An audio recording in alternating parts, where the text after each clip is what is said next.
Welcome, Kleschka Crew, to Kleschka Picks, week number 3. Let's get started with the Thursday night football game. Giants at 49ers. Giants got the win over the Cardinals last week, which is not very hard to do. This is probably the best Daniel Jones will look all year, but the Giants will be looking towards the future without Saquon Barkley for a couple weeks, which is a rough hit going up against the 49ers, one of the league's best defenses, who got a challenge against the Rams, but they still pulled off the victory, and I think they will do that again. So many weapons to lean on offensively and defensively. Give me the 49ers beating the Giants 27-23. Ravens and Colts. The Colts were able to pull off a victory last week, and so were the Ravens. The Colts lost their rookie quarterback Anthony Richardson. It looks like they will be without him this week as well. Lamar Jackson and the Ravens got their win against the Bengals in a game where the Bengals still have not returned to form, and they were able to get the victory out there. And I think this week, with backup Gardner Minshew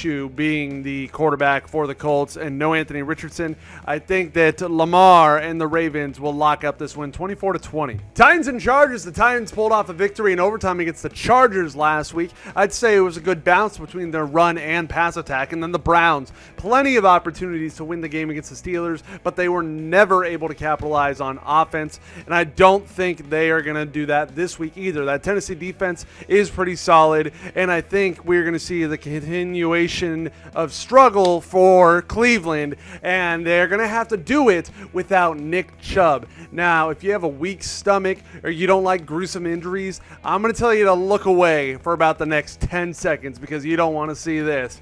Nick Chubb had his knee absolutely destroyed. It was bent into the shape of an L, bro. And without him, their best weapon, it is going to be tough for Cleveland the rest of the year. So I think Tennessee will get the win here, 30-17. Lions and Falcons. The Falcons pulled off a victory in a game that it seemed like Green Bay had all the control in, but no, went down to a game-winning field goal, and they got it. Lions, they took an L to my Seahawks. Tyler Lockett walked it off in overtime. Now the Lions, just like I've been saying, that streak they went on last year has carried over this year. They beat the Chiefs. They gave us a solid battle, and I think they are going to get an easier game here against the Falcons, and they are going to continue this dominant offense. So give me the Lions beating them 31-20. Packers and Saints. The Saints beat the Panthers last week, and like I said, the Packers, they took the L to the Falcons in a game where they played pretty solid. I was shocked to see that the Falcons pulled that one off, but through the first 2 weeks of Jordan Love's NFL starter career, he's been pretty good. And going up against the Saints, that is an easier matchup, and I think he is actually going to do very solid here, continuing his success along with all the young receivers that he has and with the help of his running backs. I think the Packers pull this one off and win 28-16. Jaguars and Texans. The Jags, they lost to the Chiefs in a pretty boring matchup, not gonna lie. And then the Texans, CJ Stroud, they took the L to the Colts. Haven't really seen CJ Stroud live up to all the hype yet. Not really any of the rookie quarterbacks yet, if we're being honest.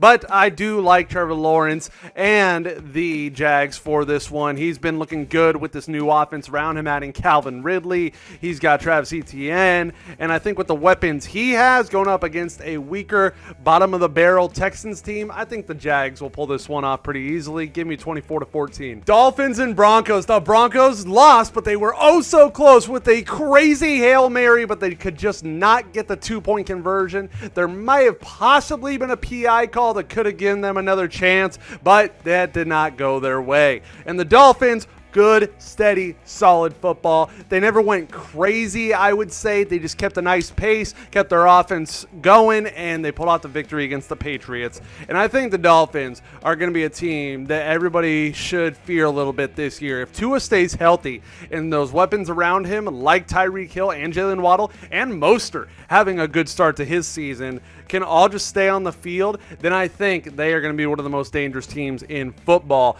And Denver, I mean, the struggles of having Russell Wilson continue. It's just not been a good story with him as their quarterback, and I think the Dolphins are going to run all over them with their offense, and I think they win 30-23. Vikings and Chargers. The Vikings took an L to the Eagles last week. They did end up making it a close game, but it was all way too late. It all came later in the game, and the Chargers, they lost in overtime to the Titans. They could not get their running game going at all. They were leaning heavily on Keenan Allen, and the problem with the Chargers is, even though they may score a lot of points, they give up a lot of points, and I think this Vikings offense is just waiting to explode with a big offensive game. They just traded for Cam Akers, so now it'll be him and Madison in the backfield, and we know the weapons that Kirk Cousins has as receivers, so I think this will be a high-scoring shootout affair, and I think the Vikings offense goes crazy. Give me the Vikings winning 37-30. Patriots and Jets. The Jets looked miserable against the Cowboys. That defense was shutting them down, and the Patriots, they tried to be step for step with the Dolphins, but with how fast and how great that offense of the Dolphins is, it's kind of hard if you don't have those weapons, even if Bill Belichick is your coach. This week, I think the Patriots have played pretty good football in the first 2 weeks, but they've just been playing pretty good teams with the Eagles and Dolphins, and now they get this matchup against the Jets, where Zach Wilson is no Aaron Rodgers. I think we all know that, and even though they got a solid defense, I don't think it'll be enough. I think this is finally the week where the Patriots catch a break, and they get the win here, 27-17. Bills and Commanders. We saw Josh Allen and the Bills return to form against the Raiders, and we're getting a very similar opponent here with the Commanders. Kind of middle of the pack, nothing too impressive, not really garbage, but this is somebody that the Bills are going to run stampede all over. I think we see another dominant performance, and I think that the Bills are going to win 34-24. Seahawks and Panthers. The Panthers with Bryce Young took another L, and they have not looked good at all. In fact, Bryce Young might be the worst looking quarterback out of all the rookie quarterbacks, and he was the #1 pick. Then we got my Seahawks. We battled with the Lions. We always have good games with the Lions, great offensive battles, and that was the case last week. We picked up the W, and this week, like I said, this Carolina team has not looked good. Not many bright spots for them to start the year, and I think Seattle should have no problem handling the Panthers, so give me the Seahawks winning this one 30-17. Cowboys and Cardinals. The Cardinals actually played a close game against the Giants last week, but they did lose, and that's the Giants, who aren't really the most impressive, scary team out there, but the Cowboys have really looked like it this season so far. They made it past the Jets easily, and going up against one of the worst teams in the league, I don't even want to know what the Cowboys are about to do to the Cardinals. That defense is amazing, and I think they are going to make it a living nightmare for the Cardinals offense. So give me the Cowboys destroying the Cardinals 35-13. Bears and Chiefs. The Bears took an L last week to the Buccaneers. The Chiefs got a win over the Jags, but I mean, they really didn't have to go full force at all to pick up that win.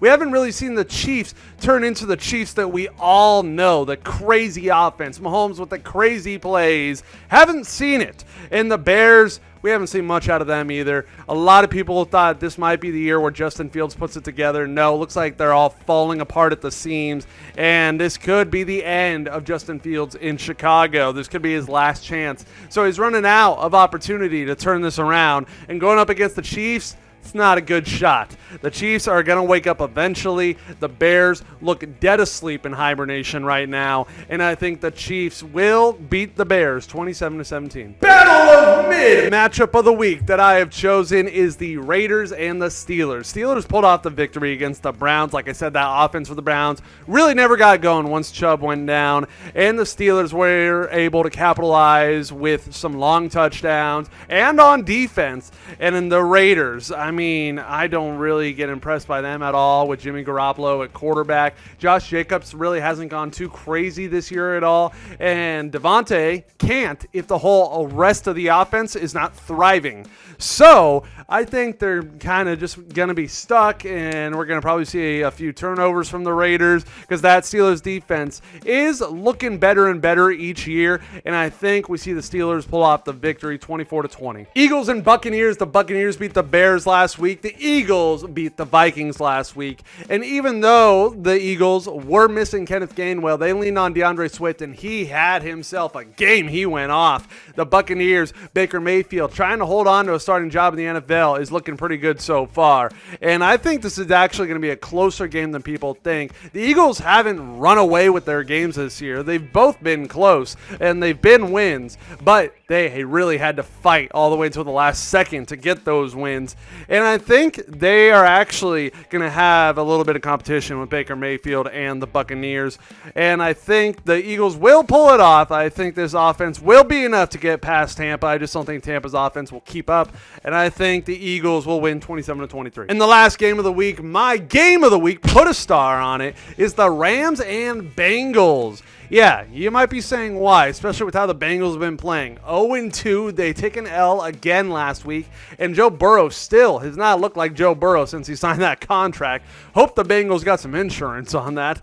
And the Rams, a lot of people thought this might be a down year for them. You know, all their stars are getting older. Stafford, Donald, Cup starts the year injured, but then these young, new stars step up. Puka Nacua is a target reception machine for them, and Kyron Williams has now secured that lead back spot with the trade of Cam Akers. So they're leaning into those guys. They got stars that, like I said, they are aging, but now with these other guys stepping up, it's going to allow everybody to thrive. And the Bengals, like I said, I haven't seen those Bengals that we're used to. So until that changes, that's how I'm going to see them. I'm going to see Joe Burrow struggling, and this defense of the Rams playing pretty solid to start the year is probably going to make it tough for him to finally 180 and get back to the Joe Burrow we all know. So with that, I'm going to say the Rams win this one. I think the Bengals' struggles continue.